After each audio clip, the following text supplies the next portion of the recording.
아멘. 말씀 보시겠습니다.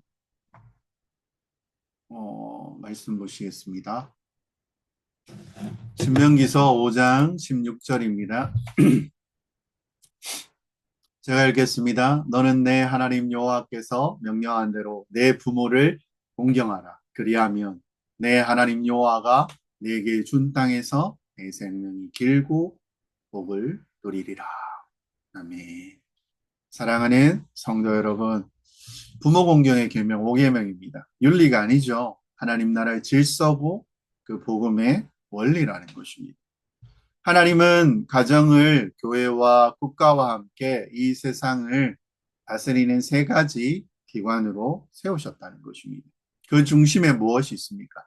부모의 권위와 자녀의 순종이 있다는 것입니다. 근데요, 죄로 인해서 이 질서가 무너지게 됩니다.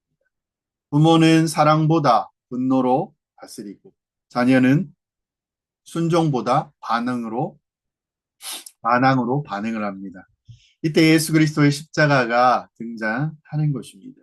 그래서 부모님께 완전한 순종을 주님께서 보이셨고요. 그리고 십자가 위에서조차도 어머니를 돌보셨고 우리 모두를 하나님의 자녀로 사랑 관계 안에서 그 질서를 회복시키셨다는 것입니다.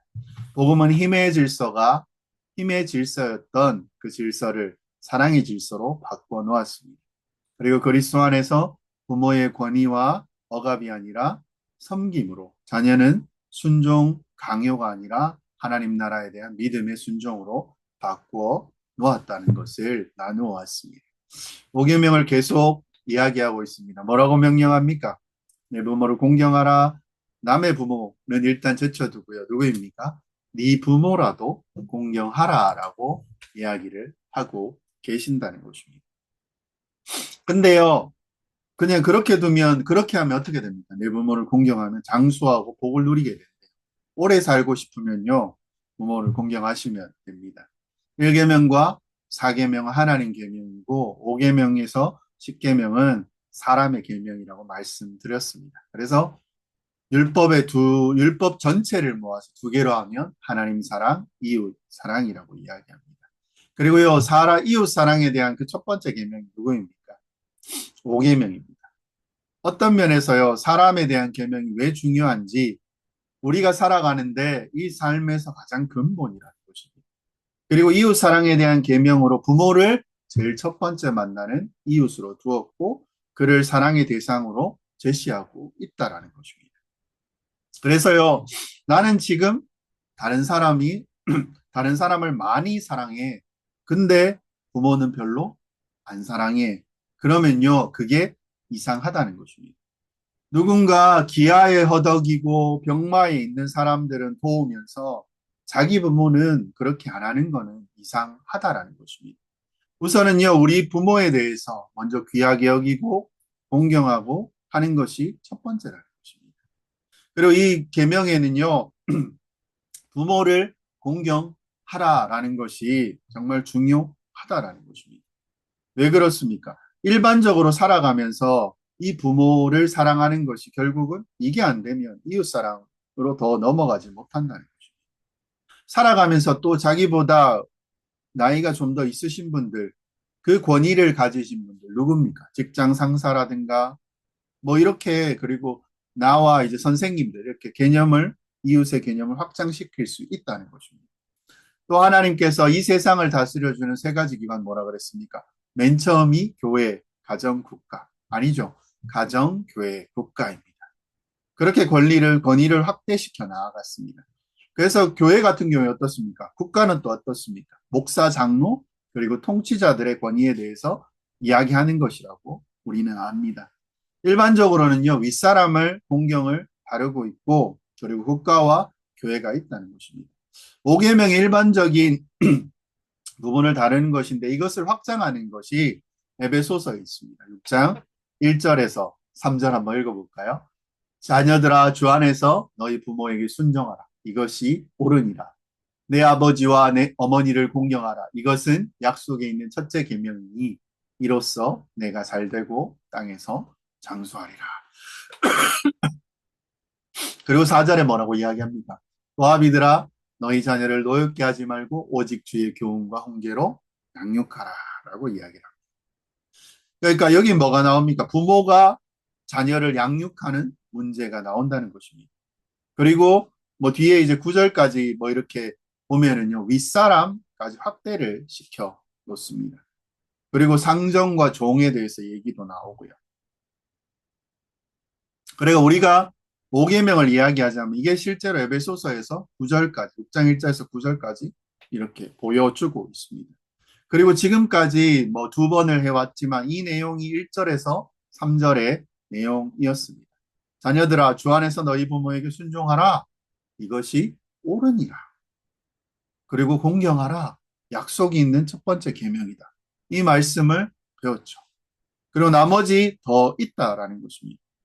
그리고 이 부모가 주시는 권위는 누가 준 겁니까? 하나님이 주신 권위다라고 말씀을 드렸습니다.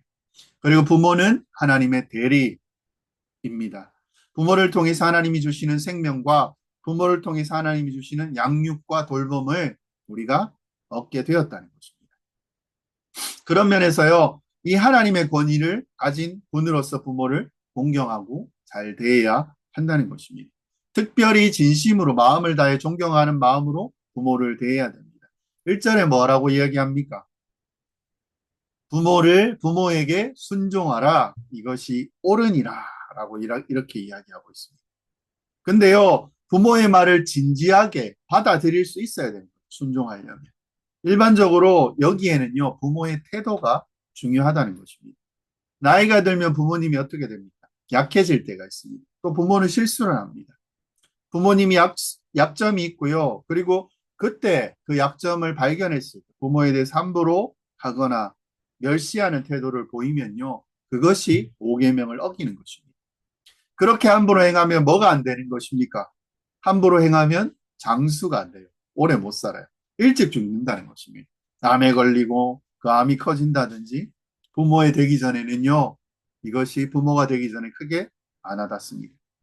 부모님이 된 다음에는 어떻습니까? 이 계명이 좀 의미 있게 받아들여진다는 것입니다. 그래서 아주 귀하게 여길 수 있는 본문입니다. 어릴 때부터요. 부모를 공경하는 말씀을 우리는 확실하게 배우고 알게 되었다는 것입니다. 그리고 커가면서 어떻게 합니까? 부모를 잘 이해하고, 그리고 이제 부모의 약점, 그리고 옛날에는 모든 것을 다 할 수 있는 능력, 전능함을 보였던 부모입니다. 근데 나이가 들면서 어떻게 됩니까? 그렇지 않다는 것을 알게 됩니다. 약점도 이해할 수 있게 되죠. 실수를 덮고요. 그리고 부모가 이 가정을 잘 돌보기 위해 쓰는 것에 함께 참여하게 됩니다. 뭐 짐도 날라드리고 뭐 설거지도 하고 청소도 하고 쓰레기도 버리고 이렇게 공경을 하는 거죠. 근데 언젠가 어떻게 됩니까? 부모가 나이를 많이 드셔서 더 이상 그전 같지 않을 때 이제는요 부모님이 자기가 연약할 때 내가 어렸을 때 돌봤던 것처럼 자녀들은 부모가 연약할 때 돌보아야 한다는 것입니다. 경제적으로 그렇고요. 여러 가지로 돌봐야 합니다. 이것이요 주님의 뜻입니다. 이것을 통해서 세상을 다스리기를 원하시는 하나님의 법이 여기에 담겨 있다는 것입니다. 그리고요, 이렇게 할 수 있도록 우리는 어떻게 해야 돼요? 내가 노력하면 아닙니다. 하나님의 은혜를 구하고 주의 은혜를 구하고 주께서 능히 이렇게 하실 수 있다라고 말씀을 드렸습니다. 예수님께서 우리에게 능력을 주신다는 것을. 그래서요, 자녀가 부모를 공경하는 것 외에 이 계명에 또 담겨 있는 것이 있습니다. 부모가 자녀를 잘 양육하는 것이 담겨 있다는 것입니다. 그리고 오늘 말씀을 통해 또 알 수 있습니다. 또 아비들아 너희 자녀를 노엽게 하지 말고 오직 주의 교훈과 훈계로 양육하라 라고 이야기를 합니다. 여기서 아비들아 이렇게 이야기하는 것은 뭐 어머니는 빠지는 것이 아니고요. 이 가정의 머리가 그렇기 때문입니다. 그리고 이 문제에 대해서 아버지가 최종적인 책임을 지라는 것입니다. 여기에는요, 전제가 되어 있습니다. 그래서요, 부모는 자녀를 잘 양육해야 됩니다. 그냥 내버려 두면 안 됩니다. 양육해야 됩니다. 어떻게 해요? 주의 교훈과 훈계로 양육해야 됩니다. 내버려 두면요, 그냥 별로 신경 안 쓰면 아이들은 어떻게 됩니까? 엉망으로 자라게 되어 있습니다. 특별히요, 교회의 자녀들, 교회에서 교회를 보고 뭐라고 합니까? 자녀 양육 시키라고 하지 않잖습니다. 오늘은 부모에게, 아비에게 자녀를 양육하라라고 이야기합니다. 교회 아이들은 신앙생활에 여러 가지 관심을 갖게 할 수는 있지만요. 어렸을 때부터 하루 종일 붙어 있거나 아이들을 매일 돌보는 부모의 그 돌봄, 그 양육은요, 교회 양육과는 비교할 수 없다라는 것입니다. 교회 양육은 약한 역할입니다. 그래서 교회는요, 보조적으로 그것을 한다는 것입니다. 그리고 부모가 가정에서 아이들을 어떻게 잘 돌보느냐에 따라서 자녀의 그 인생이 정말 180도 다 달라지게 된다는 것입니다. 그래서 책임을 부모는 져야 됩니다. 어떻게 해요? 잘 가르치고, 제대로 먹이고, 아이들을 잘 개발시켜주고, 또 바르게 하나님 앞에 살아갈 수 있도록 훈계하고, 권면하고, 때로는 책망하고, 매도될 수 있는 것이고, 그래서 결국 잘 살아갈 수 있도록 그렇게 해야 된다는 것입니다. 그래서 이미 아이들은요, 아이들을 기른 분들은 뭐 말할 뭐 필요는 없겠지만, 그리고 잘 양육했냐, 안 양육했냐는요, 하나님이 판단하실 것입니다. 그리고 지금 아이들을 낳기 전이라면, 지금 나이가 어리다면, 여러분 잘 생각해 보셔야 합니다. 아이가요, 부모 양육에 달려 있다는 것입니다. 아이를 잘 양육해야 되는 겁니다. 책임지는 것입니다. 이 아이가 어떻게 되느냐는요, 애들을 어떻게 양육하는 것인가가 중요하다는 것입니다. 주님의 뜻은요, 일반적인 뜻으로 그냥 양육하시면 됩니다. 주께서 하나님의 백성을 이끌어 가시는 그 일반적인 뜻을 따르면 돼요. 우리가 신앙생활 하듯이 자녀들에게도 그렇게 해야 되는 것입니다. 그래서요, 좋은 성도가 되도록 이 교회가 가는 방향으로 아기 때부터 그것을 배워가며 양육하면 되는 것입니다. 그래서 주의 교훈과 그리고 훈계와 가르침 이런 삶을 지도할 때 아이들이 잘못하면 책망하고 또 이렇게 하면서 양육해 나아가는 것입니다. 그럼 뭐라는 것입니까? 예수 그리스도도 잘 믿고요. 교회도 잘 섬기고 교회적 존재로 살아가면 되는 것입니다. 부모가. 그걸 보여주고 자녀에게도 동일하게 그냥 그렇게 하면 되는 것입니다. 교회의 모습과 집의 모습이 다르다면 다시 한번 생각해 봐요. 그러면 그런 아이들은 그런 방향으로 잘 양육되어진다는 것입니다. 뭐 아기 때야 뭐 얼마나 기초적인 것들을 가르칠 수 있겠습니까? 말이 통하기 시작하면 어떡합니까? 반복적으로 한두 번, 10번 아니요. 수백 번, 1000번을요, 얘기해가지고 아이들이 익숙해져야 됩니다. 그래서 아이들이 그것을 듣고 이해하고 습관화가 되어야 된다는 것입니다. 이거 해야 되는 겁니다. 그래서요, 애들이 아기 때는 어떻습니까? 말하는 법 가르쳐야 되죠. 그것도 안 쉽잖아요. 수십 번을 엄마, 아빠 한두 번 얘기하면 따라옵니까? 계속 말하잖아요. 그리고 한번 엄마나 아빠 터졌을 때 얼마나 기뻐. 실제로 신앙교육도 그렇게 해야 된다는 것입니다. 그리고 또 뭔가 얘기했는데 애가 다른 말을 해요. 그래서 애가 얼마나 천재라고 그걸 또 수백 번 또 얘기하잖아요. 자랑.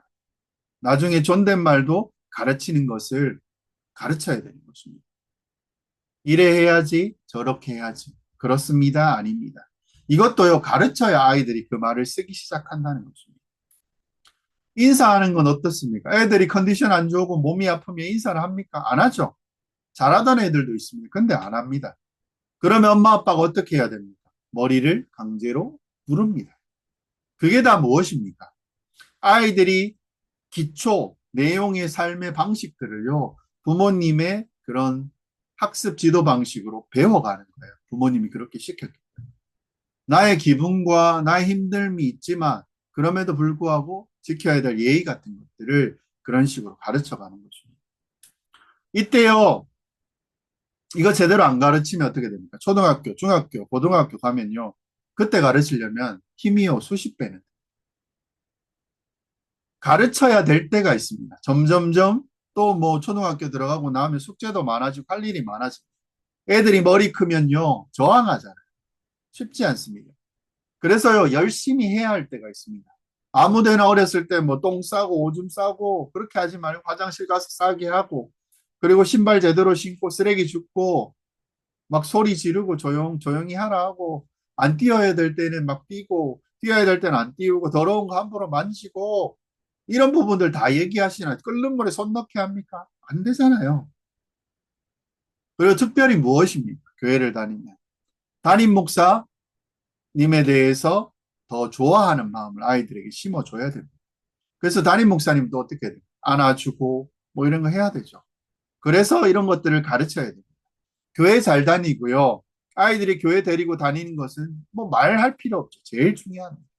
그리고 예배 잘 드리게 해야 합니다. 다른 친구들이 그 잘 예배 시간에 지내는 것, 다른 친구들과 교제하는 것도 있을 것이고요. 그리고 일반적인 윤리, 그리고 책임감, 그리고 무엇이 있습니까? 약속 잘 지킨다든지, 함부로 거짓말하지 않기, 정직하게 행동해서 어떤 것을 잘못을 했다면 그것에 대해서 분명히 책망해야 되는 것입니다.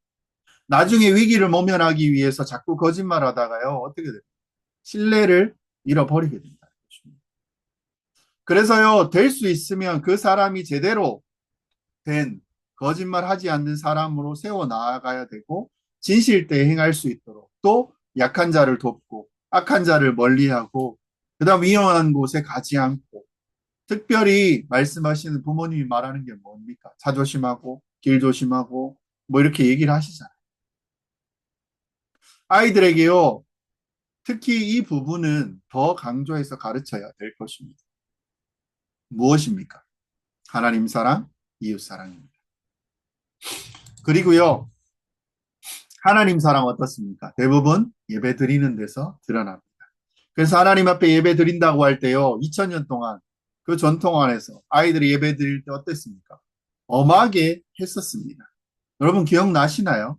옛날에 부모님과 예배 같이 드렸던 경우들이 꽤 있을 것입니다. 저희 세대부터는 조금 이렇게 분리되긴 했지만, 그래도 시골 교회는 이게 당연했었다는 것입니다. 근데 이 분리되는 것은 언제였냐면 1800년대 후반 거의 1900년대에 와서 생긴 것입니다. 이전에는 주일학교가 없었습니다. 그냥 부모와 함께 옆에서 같이 예배를 드렸고 그리고 이 아이들이 끝까지 어른 예배를 버텼다는 것입니다. 떠들면은요 가만히 안 있습니다. 그리고 그 애들이 막 뭐 성경 봉독하는 중에 칭얼대고 설교하는 중에 칭얼대면요 어른들이 다 이렇게 쳐다봅니다. 근데요 안 우리는 어떻습니까? 그냥 안 보죠. 민망할까봐. 쳐다봅니다. 근데 이제 화를 내는 눈이 아니고 그냥 이렇게, 떠드는구나. 보면 어떻게 됩니까? 예배 시간에 들리니까 그냥 애를 부모님이 데리고 나갑니다. 그리고 예배 중간에 멀리서 우는 소리가 들립니다. 아! 그리고 이렇게 다시 데리고 들어옵니다. 그때 애가 눈물을 흘리고 있다는 것입니다. 그리고 옆에 분들이 한번 다시 이렇게 웃으면서 봅니다. 그리고 다 예배에 집중하는 모습을 보였다는 것입니다. 그렇게 함으로써 어렸을 때 예배를 가르치는 것입니다. 그리고 기도하는 자세, 애들이 밥 먹을 때 또 두 손을 모으고 눈 감으라 하고 눈 뜨고 뭐 이런 것들을 알려주잖아요. 어떻게 하는지. 그 다음에 이웃에 대한 자세 어떻습니까? 내가 먹을 것을 나누어 준다든가. 먹는 게 소중하잖아요. 어린아이들에게는 이건 정말 우리의 뭐, 그쵸, 뭐, 수만금과 비할 바가 아니라는 것입니다. 생명같이 생각하는데요. 그것이 나누어지는 것을 그때 가르쳐야 된다는 거죠. 그리고 욕하거나 때리는 것은요, 절대로 금해야 합니다. 그래서요, 그것에 대해서는 더욱 가혹하게, 그 아이에 대해서 가혹하게 대해야 될지도 모릅니다. 근본적인 것입니다. 아기 때부터 이것이 안 가르쳐지면요, 안 된다는 거죠. 더 전제되어야 될 것이 무엇입니까? 아이들에게. 부모의 말씀을 들어야 되고, 부모를 공경해야 된다는 것을 어렸을 때부터 들어야 된다는 거죠. 그래서 부모의 말을 안 들을 때는요, 모든 교육이 실제로 중단되는 거죠. 그래서 자기가 좋아하는 것은 듣는데요, 싫어하는 것은 그것을 얘기할 때 막 다른 방향을 보인다든지 안 들으면.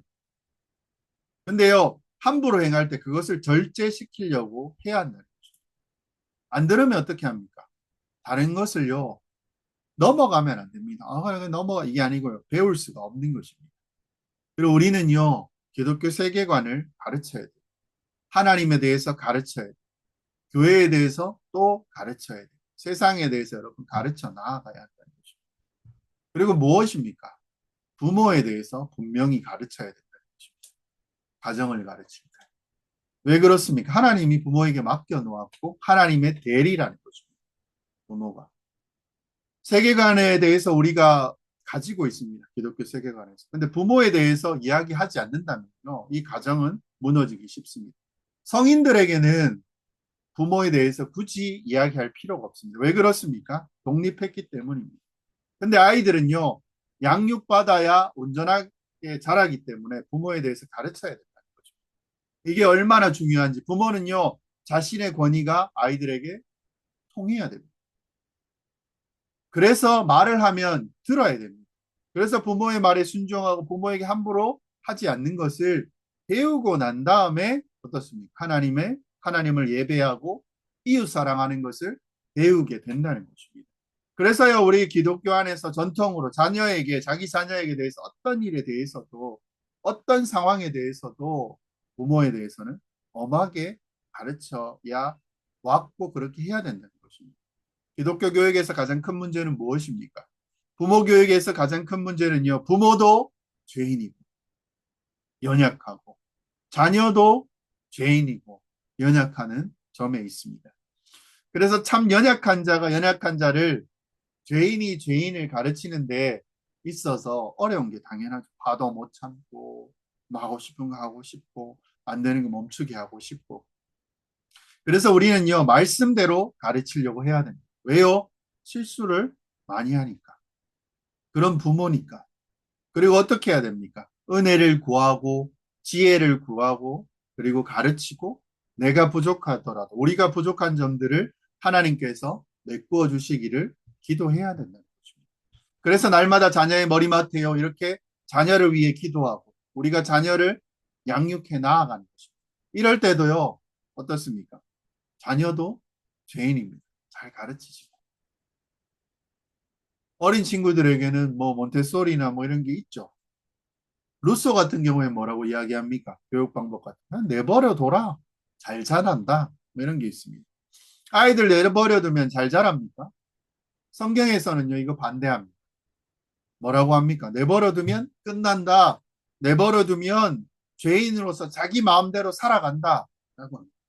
그래서 우리는 분명히 아이들에게 그런 죄성이 있고 하나님의 뜻이 아니라 또 부모의 양육이 아니라 자기가 원하는 방향대로 살아가려고 아이가 한다면 그 죄성이 있기 때문에 더 혼내야 되고 심지어는 매를 들어야 될 때가 있음을 성경은 말하고 있습니다. 정말 아이들이 이렇게 자라면요. 어떻습니까? 아이들은 부모를 시험하게 될 것입니다. 어떻게 합니까, 아이들은? 내가 고집을 피우면, 얼마까지 피우면 통하는가? 그것을 시험하게 돼요. 한 번씩 한 번씩요, 부모가 물러나게 되면 아이들은 더 난폭해지고 자기 마음대로 합니다. 좋을 때는 괜찮죠.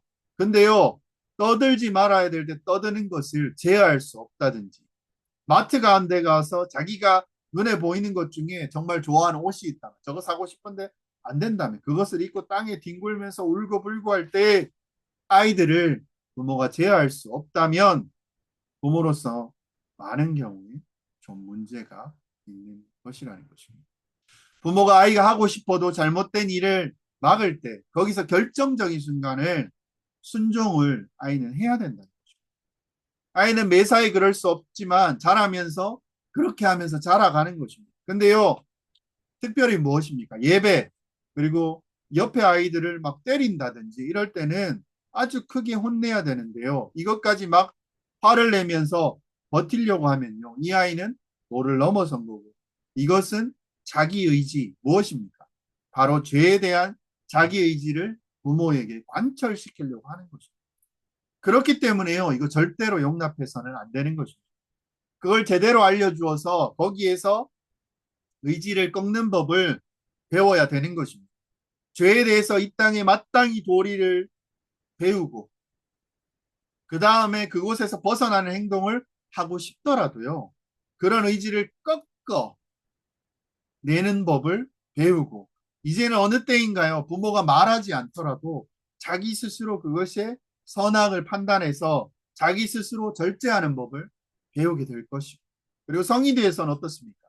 하나님의 뜻에 따라서 그 신념을 가지고 세상이 반대하더라도 어려움을 겪더라도 살아갈 수 있는 그런 사람이 된다는 것입니다.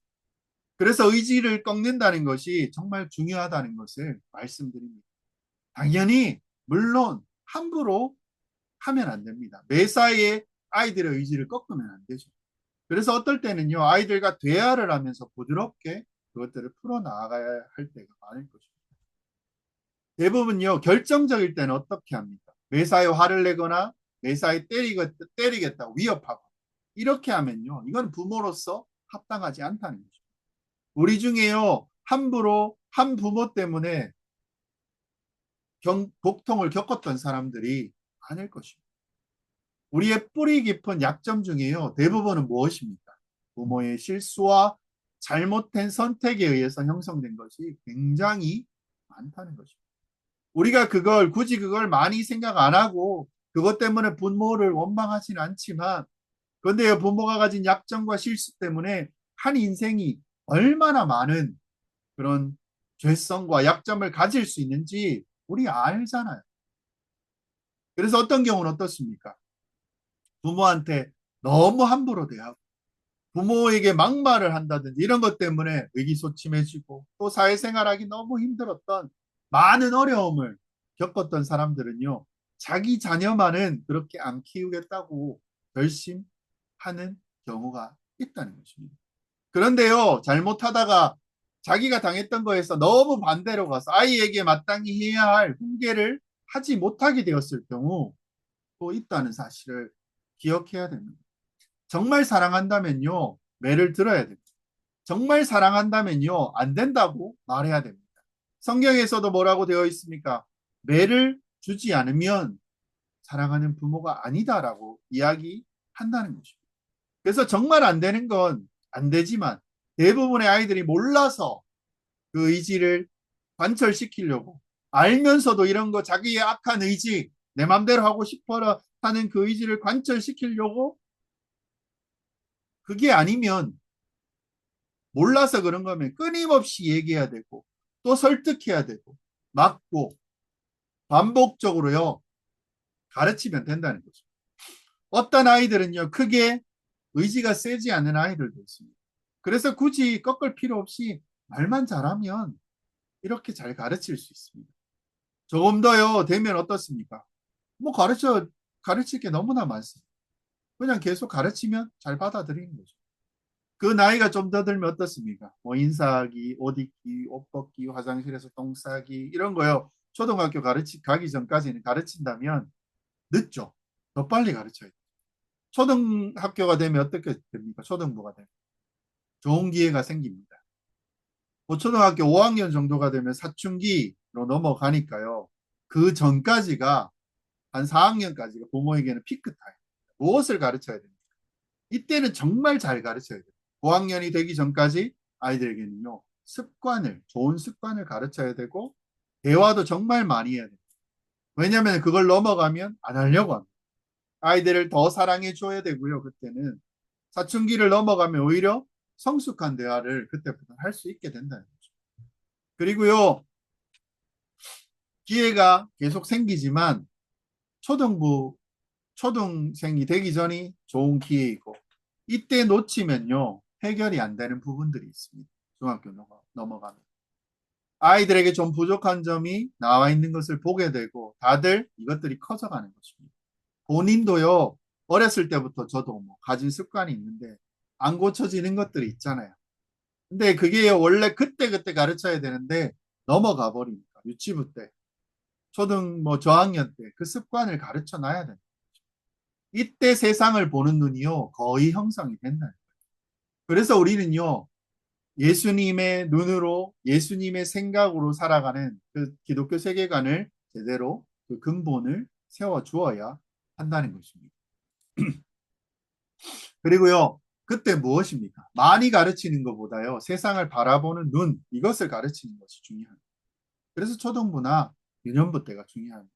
아이들의 공부도 실력을 키우는 데 있어서도요, 기초가 잘 세워져야 돼요. 신앙도 마찬가지입니다. 그래서 세속적인 사람들은 뭐라고 이야기합니까? 초등부 때 공부 잘 안 하면 그다음부터 힘들다라고 봅니다. 자세가 돼야 됩니다.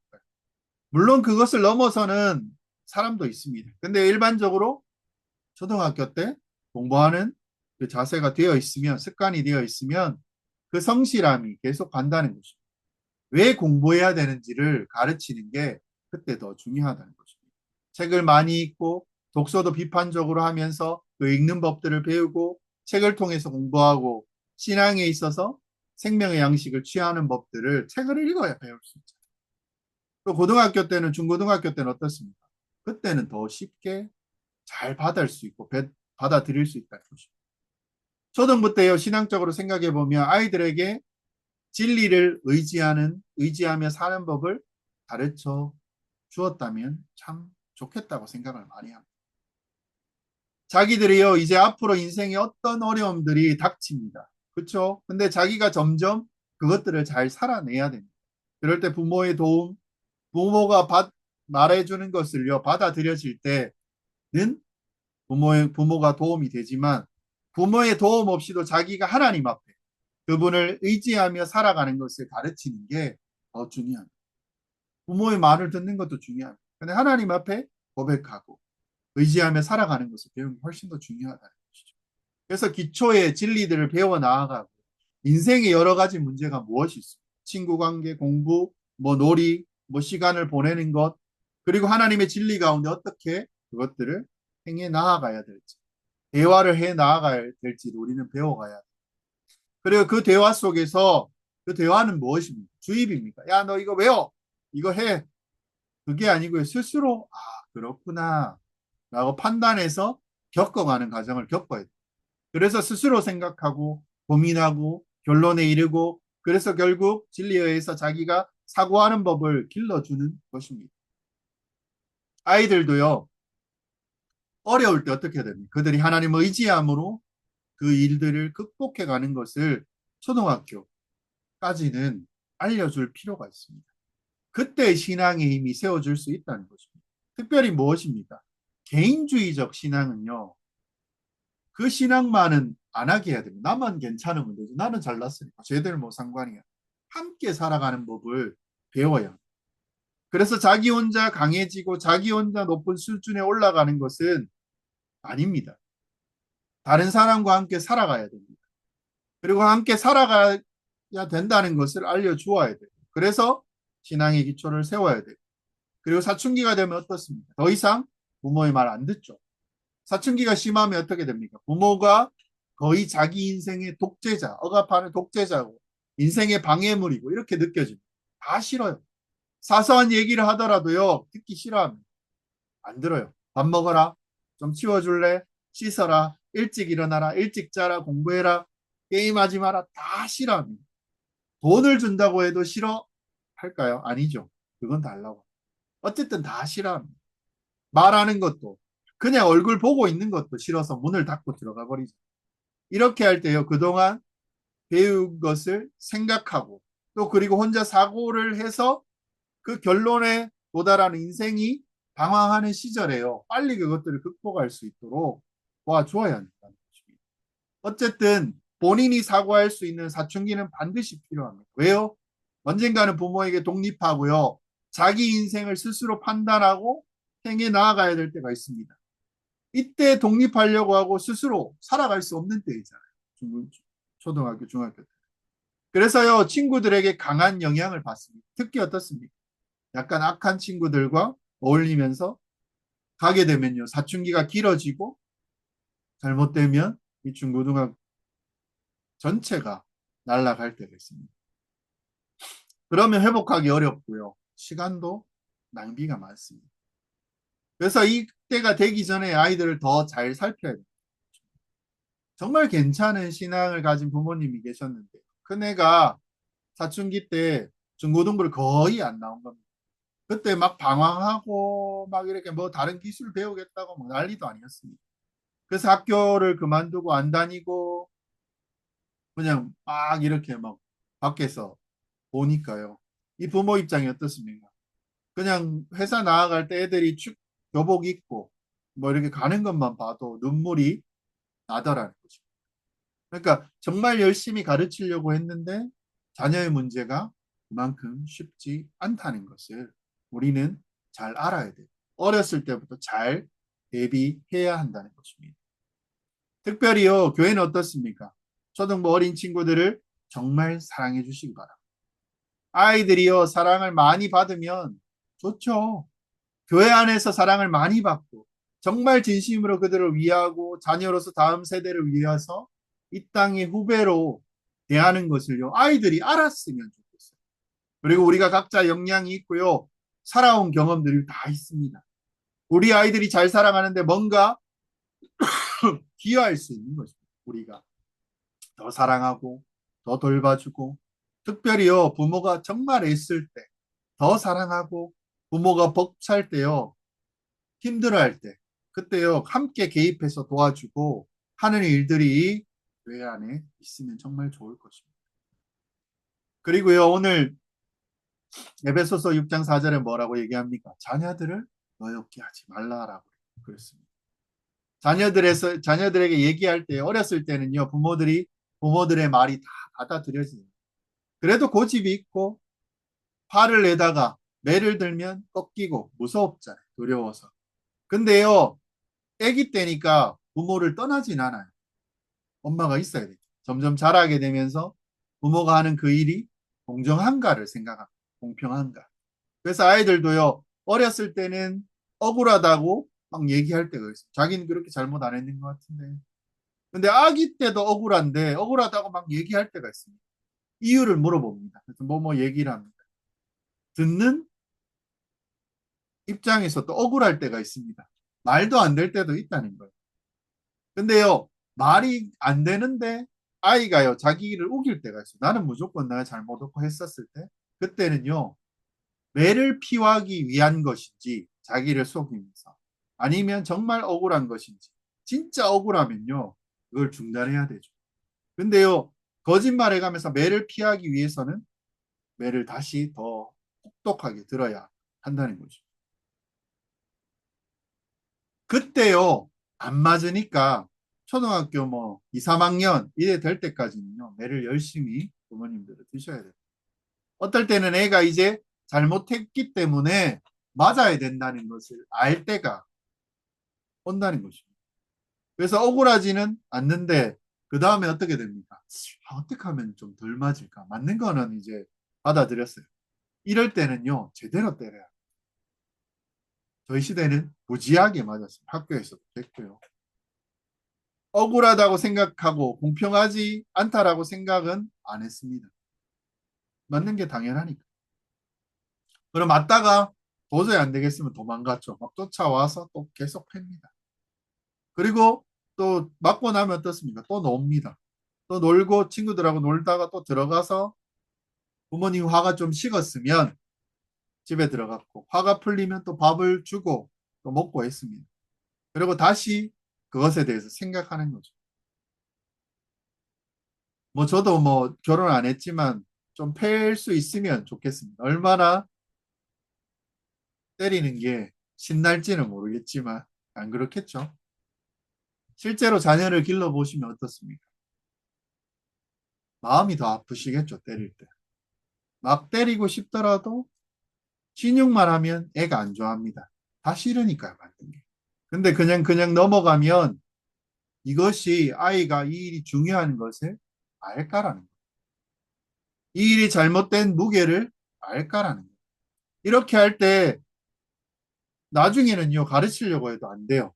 잘 때 보면 어떻습니까? 그 잘못에 대해서 똑똑하게 되어 있습니다. 매 맞은 자국이 있고 그의 마음이 아프고, 그리고 어느 때가 됐을 때요. 애들이 말을 통할 때 분명히 그거에 대해서 마음이 쓰기도 하지만, 근데요, 말이 통한다고 할 때 그때는 이제 말로 되면은 그때는 이제 매를 그만둘 수 있었다는 게 좋은 거죠.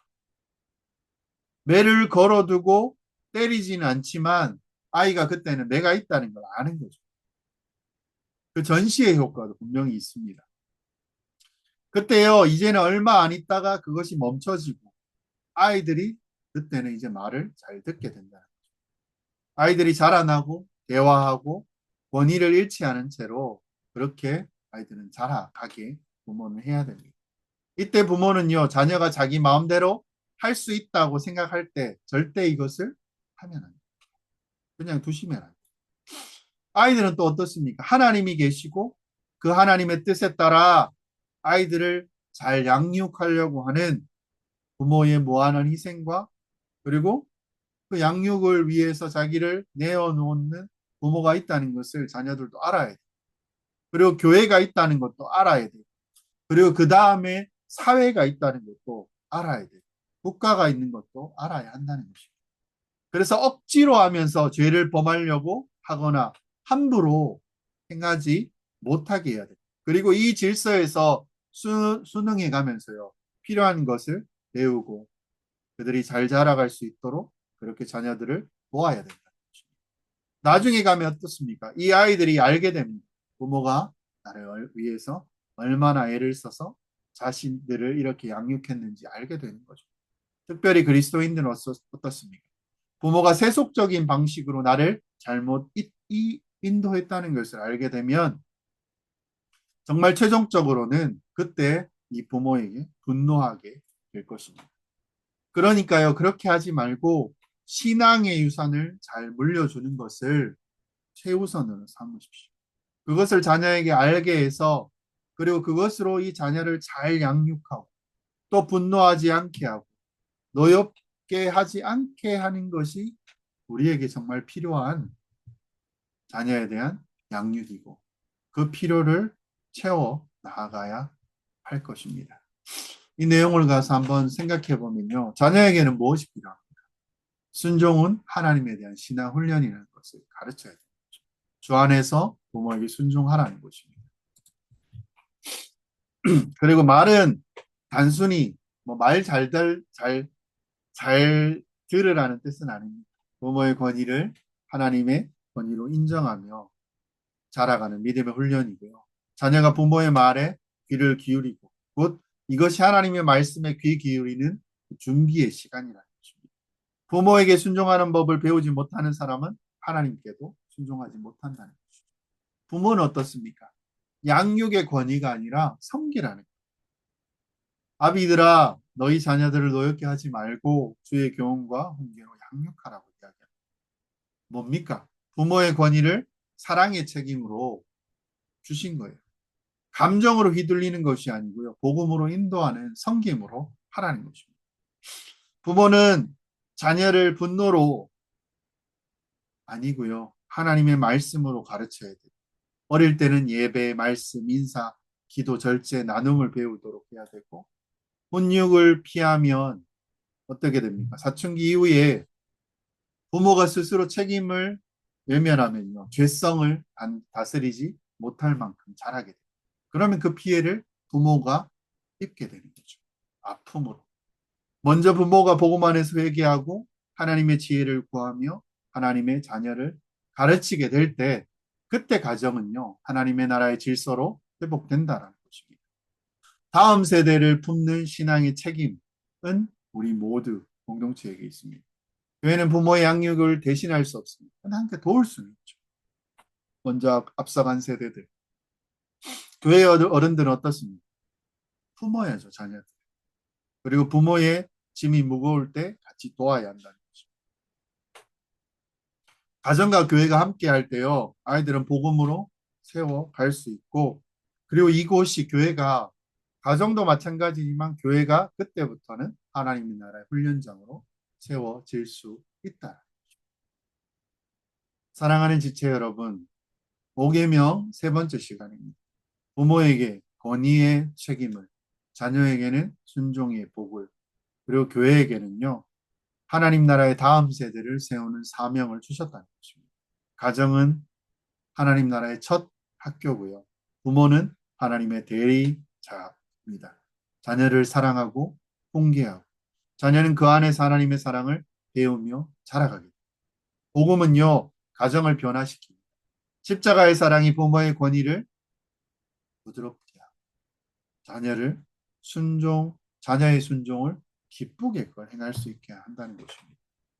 복음의 질서 안에서 우리 가정이 그리고 이 큰 교회의 한 가정이 하나님의 나라의 모형으로 정말 기쁨과 감격과 즐거움과 행복이 넘치시는 그런 가정을 이루어 가시길, 그런 부모의 공경하고 자녀를 양육하는 그런 가정 이루어 가시기를 주의 이름으로 소망합니다. 기도 제목 몇 가지 나누겠습니다. 하나님, 가정 안에서 부모와 자녀가 복음으로 사랑하며 서로 이해하고 섬기게 하여 달라. 부모가 분노가 아닌 사랑으로 자녀를 양육하게 하여 달라. 하나님의 말씀으로 훈계하게 하여 달라. 자녀들이 부모의 권위 안에서 하나님께 순종하는 믿음을 배우게 하여 달라. 교회 공동체가 다음 세대를 품고 복음으로 가정들을 세우는 하나님 나라의 훈련장이 되게 하여 달라고 이 시간 같이 기도하며 나아가겠습니다. 기도하